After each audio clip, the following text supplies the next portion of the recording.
Welcome to the last breakfast. Please enjoy the video. You start by treating hair like a canvas. Keep it dry and avoid conditioners. This helps hair grab. Once ready, choose section size, 0.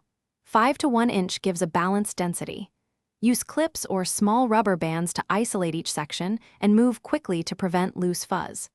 Make sure to collect stray short hairs into their sections. This reduces frizz later. Apply a light natural oil to your scalp only. Do not coat shafts, because scalp health matters while beginning the locking process. Now you create structure. Backcomb each section toward the root, focusing on the top third to form a firm core. After backcombing, palm roll the section along its length, press and roll for 30 to 60 seconds per pass to encourage alignment and tightening. Between passes, secure the root with a gentle rubber band. This anchors the forming dread. Once done, check tension. You want firmness without snapping the hair. Continue systematically, working a few sections at a time to keep technique consistent. Finish by committing to maintenance.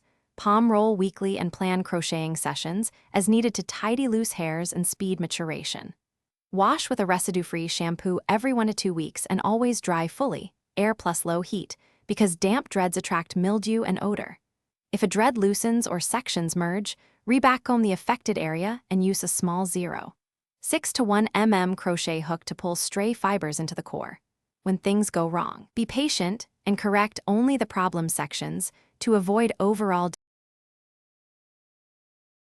Thanks for watching. If this was helpful, leave a like and consider subscribing. See you next time.